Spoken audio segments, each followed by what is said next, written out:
අයිබෝන් අපි අද ඔයාලට කියන්න යන්නේ පලා වර්ග විකුණලා කෝටිපතියෙක් වෙච්ච ව්‍යාපාරිකයෙක් පිළිබඳ විස්තර. අපි දැන් මේ කංකුම් මුගුළු වෙන්න කොටුවට තමයි ඇතුළු වෙන්නේ.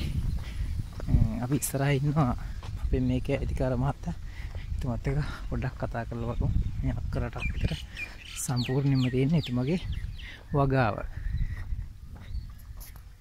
එන්න පාති කප්පාදුව. මේ කරලා තියෙන්නේ මේ වගේ. අර ඔයාලට ඈත පේනවා හරියට කපලා ඉවර කරපු එකේ ලස්සනට වැවිලා තියෙනවා.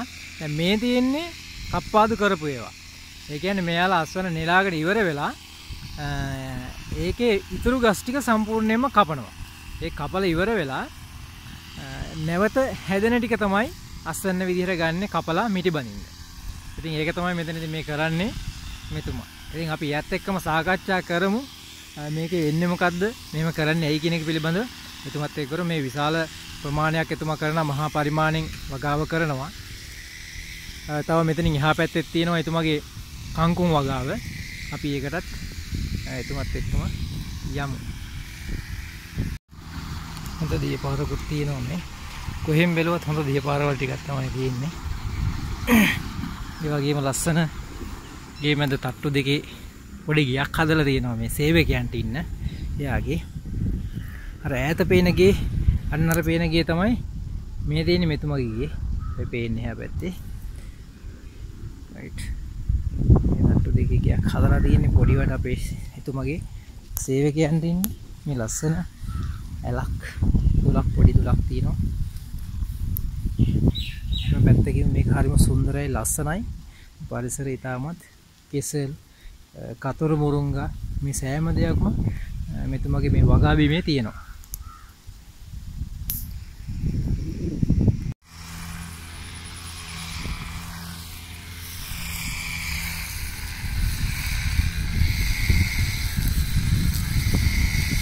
අද මේ දකින්නේ මේ පාති සුද්ධ කරන පිරිසක්. තව එහා පැත්තේ සේක පිරිසක් වැඩ කරනවා කියලා කිව්වා.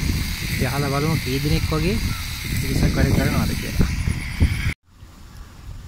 ඔයාලා මේ දකින්නේ අර ඉස්සලා කප්පාදු කරපු ඒ වගේ කප්පාදු කරලා හොඳට හැදිච්ච තාම කපන තත්ත්වෙ නෙමෙයි තියෙන්නේ. කංකුම් නෙමෙයි මුගුරු වෙන්න වගාවක් මේ තියෙන්නේ. අර වගේ කප්පාදු කරපුවා මේ වගේ එක මට්ටමකට වැවෙනවා. ඒක තමයි එතකොට යාට මිටි බඳින්න කපන්න ලේසි නිසා තමයි ඒ විදිහට කරන්නේ. සහ හොඳ අස්වැන්නක් ගන්න. පළදාව වැඩි. එතකොට මේක හොඳට හැදෙනවා මේ මුගුණ වෙන්න. සුමිත් ඇල්ලිටිකල මහත්තයා තමයි අපිත් එක්ක මේ ඉන්නේ. ඉතින් අපි දැන් වැඩසටහන ආරම්භ කරා. එතුමත් එක්ක සාකච්ඡා කරලා වැඩසටහන අපි ඉස්සරහට සම්පූර්ණ කරන්න. ඔයාලටත් වගා කරගෙන යන්න අවශ්‍ය දැනුම එතුමා ලබා දෙනවා. අපි එතුමත් එක්ක සාකච්ඡාව තව චුට්ටකින් ආරම්භ කරනවා පොඩ්ඩක්. ඔයගොල්ල මුගුණ වෙන්න ව්‍යාපෘතිය කරන සුමිත් ඇල්ලිටිකල මහත්තයා හම්බෙන්න අපි ඇවිල්ලා ඉන්නේ. එතුමා තමයි මේ අපිත් එක්ක අද ඉන්නේ සහභාගී වෙලා. එතුමාගේ මහා පරිමාණයෙන් මේ වගාව කරගෙන යනවා. ඉතින් එතුමත් එක්ක අපි සාකච්ඡා කරලා බලමු ඔයාලට මොනවා හරි දෙයක් කංකුම් මුගුරු වෙන්න ගොටු කළ හිටවන්න අදහසක් ගන්න සහ එතුමා මේ තත්ත්වෙට එන්න කොච්චර මහන්සි වුණාද කොහොමද ඒ වැටි කරගත්තේ කියලා පොඩි විස්තර ටික අපි අහලා දැනගමු. සුමිත් මහත්තයා අපිට පොඩ්ඩක් කියන්න මේ වැඩේ කරන්නවා මේ තත්ත්වෙට එන්න කොයිතරම් මහන්සි වුණාද මේ තත්ත්වෙට ආවේ කොහොමද කියන එක පිළිබඳව පොඩ්ඩක් අපිට පොඩි විස්තරයක් කියන්න. ටික හදලා කාලයක් තිස්සේ ඉතින් ටික ටික වැඩි කරගෙන තමයි ආවේ. කොච්චර ප්‍රමාණයක් තියෙනවද මේ වෙනකොට කංකුම් මුගුරු වෙන්න ගොටු කළ? කර 10ක් විතර තියෙනවා. අක්කර 10ක් විතර තියෙනව නේද? පටන් ගන්නකොට පොඩි වට පටන් අරගෙන මේ වෙනකොට අක්කර 10ක විශාල ප්‍රමාණයේ ව්‍යාපාරයක් එතුමා කරගෙන යනවා. ඉතින් ඔයාලටත් පොඩි වට පටන් අරන් මේ වගේ මහා පරිපාලන ව්‍යාපෘතියක් කරන්න පුළුවන් කංකුම් ගොටු කළ මුගුරු වෙන්න කියලා කියන අද හැමෝම ආහාරයට ගන්න හොඳ පෝෂදායී ආහාර වේලා. ඉතින් ඒක නිසා ඒ වගේ ඔයාලත් මහන්සි වෙන්න. සුමිත් මහත්තයා අපිට පොඩ්ඩක් කියන්න මේ මුගුණ වෙන්න කංකුම් ගොටුකොළ වලින් වැඩිපුරම ලෙඩ එන භෝගේ මොකද්ද කියලා. ලෙඩ වර්ග හැදෙන්නේ නේද? මුගුණ වලට තමයි ගොඩක්. මුගුණ වෙන වල ලෙඩ වැඩි. එතකොට කංකුම් වගාවේදී අපි වැඩිපුර සැලකිලිමත් වෙන්න ඕන මොනවාද? එහෙම සැරිකිලිමත් වෙන්න කියලා නම් දෙයක්වත් නැහැ. ඉතින් වෙලාවට පොර ටික ඔක්කොම වැටෙනවා. ලෙඩත් අඩුයි. ඔව් හිටවන්න අපි ඉස්සලා පොළව හාලා ඉන්න ඕනද? හාලා බෙහෙත් ගහලා එක් කරලා ගන්න ඕනනේ. ඊට පස්සේ යොදන්න ඕන පොහොර. කංකුම් වලට. කංකුම් වලට නම් අපි නම් එළවලු පොහොරම තමයි. එළවලු පොහොර. එතකොට කොම්පෝස්ට් වශයෙන් දානවද? කුකුල් පොහොර. පොහොර කාලෙකට දාන්න.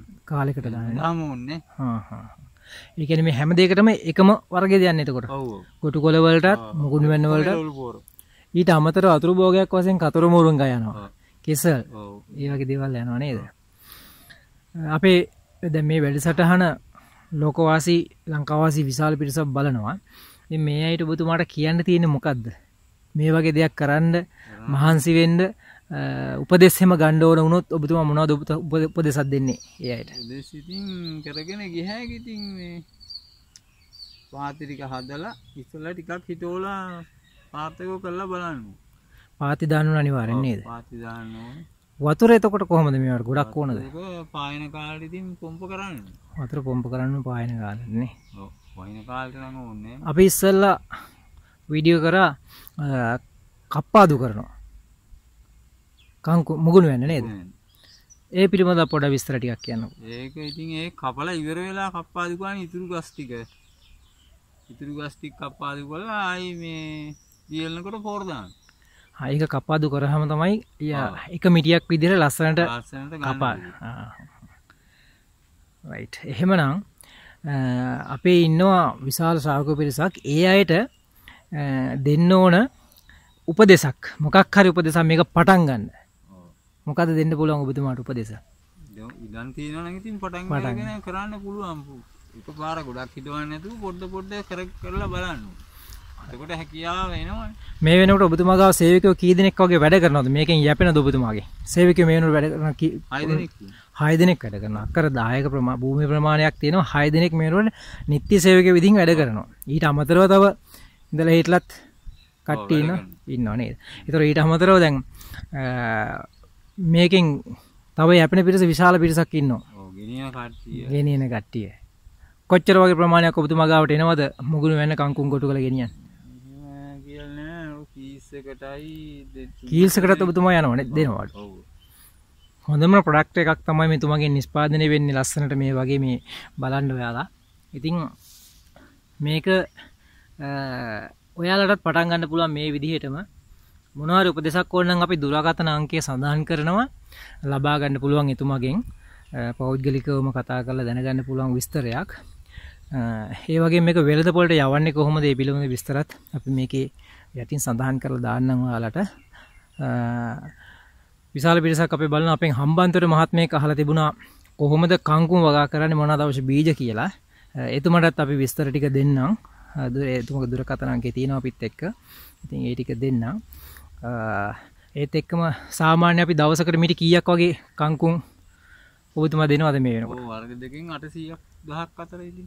වර්ග දෙකෙන් කංකුම් වල නෙවෙයි ගොඩ මේ මුගුරු වෙන්න වල නෙවෙයි. මිටි 800ක් වගේ දවසකට දෙනවා. ඉතින් ඇත්තටම බලන්න ඒ උත්සාහය තමයි. එතුමා මගෙත් එක්ක සාකච්ඡා කරද්දි කිව්වා කම්මැලියෙන්ට නම් මේක කරන්න බෑ කියලා. ඒ ගැන මොකද්ද කියන්න තියෙන්නේ? ඇත්තෙන්ම කම්මැලි කවන්න කරන්න බෑ. ඇත්තටම කම්මැලියෙන්ට කරන්න බෑ. මොකද මේකේ තනකොළ එනවා. අපි දැක්ක දැන් සේවකයෝ 6 දෙනෙක් තනකොළ ගලවනවා එහා පැත්තේ. ඉතින් ඒ වගේ මහන්සි වෙලා ටිකක් වැඩ කරන්න ඕන. අද මෙතුමා මේ ව්‍යාපාරේ පටන් ගන්නකොට පොඩි වට ඉඳලා මේ වෙනකොට සාර්ථකත්වයේ මම ඔයාලට යන ගමන් පෙන්නන්නම්. මම දැක්ක ප්‍රාඩෝ එකක් තියෙනවා. තව වාහන දෙකක් තිබුණා. ලස්සන තට්ටු දෙකේ ගයක් හදලා තියෙනවා. මේ ඔක්කොම මං හිතන්නේ ඔබතුමා කරගත්තේ මේ ප්‍රොජෙක්ට් එකෙන් නේද? මේ වැඩසටහන. ඉතින් ඇත්තම හරි සතුටුයි. ඔයාලටත් පුළුවන් මේ වගේ තැනකට එන්න. මේ වගේ ලස්සනට වැඩක් පටන් අරගෙන කරන්න කම්මැලි වෙන්න එපා. කම්මැලි වෙන්න බෑ කියලා තමයි කොයි විලෙත් එතුමා සහ එතුමාගේ ගෝලයොත් කියන්නේ. ඉතින් බොහොම ස්තුතියි ජනේස ටීවී නාලිකා නරඹන ඔබ සියලු දෙනාටම. මෙතන යලා නෙලපු තනකොළ සහ මේ මල් පිපිලා අයින් කරන කංකු. මේ වගේ ඇත්තටම මහන්සියෙන් වැඩ කරොත් තමයි ඔයාලට තනකොළ ගලවපු හරි ප්‍රතිඵලයක් එන්නේ. මේ තියෙන ගලවපු ඒවා. මේ වගේ ඇත්තටම මේ බලන්න කොහෙවත් තනකොළ ගහක් ඉතුරු වෙන්නේ නැති වෙන්න බොහොම කැපවීමෙන් එතුමල්ලා මේ රාජකාරී කරනවා. ඉතින් බලන්න. ඉතින් මේ කැපවීම තියෙන්න ඕන තමන් වැඩක් පටන් ගත්තොත් ඒ වැඩේ නිම කරන්න.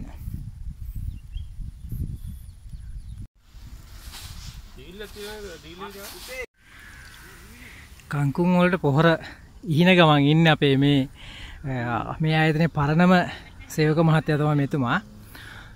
ඉතින් සාමාන්‍ය ගොයන් වලට පොහොර ඉහිනවා හා සමානවම තමයි නේද මාමේ පොහොර ඉහින තියෙන්නේ. මුකුණු වැන්න වලට නේ. මේ ඒ වගේම තමයි බොහොම තුනීවට පොහොර ඉහගෙන යන්නේ. ඉතින් හරිම ලේසි ඔයාලටත් මේක මහලු කොටක් නෙමෙයි. හැබැයි මහන්සි වෙන්න ඕන කම්මැල්ලද වැඩ කරන්න ඕන.